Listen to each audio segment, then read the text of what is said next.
So this is sort of brings us to a summary that integral equations, we thought we could just use them for forward problems, but it's given us a very nice language of linear algebra in which I could write down this inverse problem, right. And the main challenges that we saw in the case of inverse problem were ill posed. So that was not enough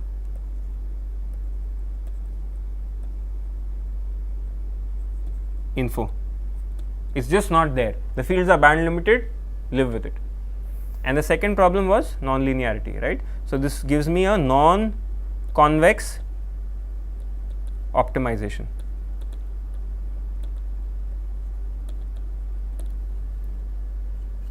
So these are, this problem is far from being solved, right. So all fancy data analytics and optimization, machine learning, whatever you can throw at it needs to be done to get a good solution to this. And it also shows you that just CEM alone is not enough for this problem.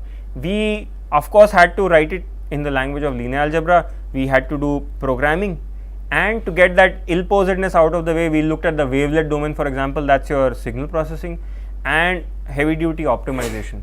These are all the techniques that come together, and when you're doing signal processing, there's probability hiding underneath also, right. So these are all the, what I want to sort of convey is that CEM is one of the tools, like many others, which together will be needed to solve a real world engineering problem, right.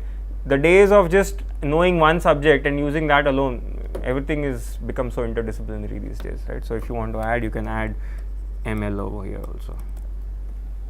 Okay, that is a part of optimization only. Okay, any questions? Can you use any other method other than integral equations? So you can use, people have used FDTD also, but I don't think you get such a nice formulation over here. You can use any, so if you go back over here, in this method over here, where I start with some guess for x, then I calculate u using this, right. So getting u is what? Solving the forward problem. Solving the forward problem could be done from any of the methods. The inverse problem I have written, I got the formulation from the integral equation formulation. So it's, if you feel that computational time is your most important thing, then you should not run the forward problem in integral equation, because it takes much more time than, let's say, FEM.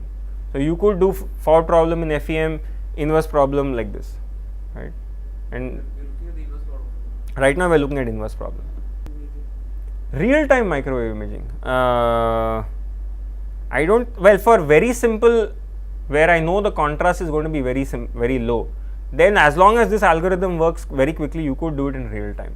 But if it is a problem like this one, 3-7, right, then it's an iterative process, it may not work in real time.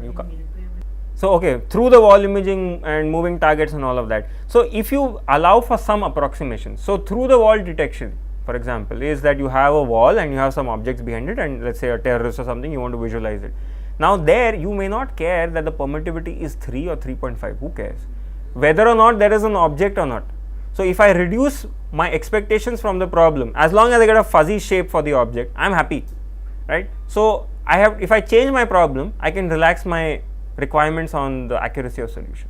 So these kinds of trade-offs have to be made. You have to say what you are interested in. If I am interested in breast cancer detection, I had better be able to tell the difference between healthy tissue and cancerous tissue, and that's not a fuzzy thing, right, because if you give the wrong information to the doctor, he'll cut out the wrong part. So right, so getting the permittivity correct is what is a quantitative problem, and what through the wall imaging, these kinds of applications are qualitative problems. Give me some solution which is more or less okay, it solves the problem. There you can possibly get real time solutions and so on.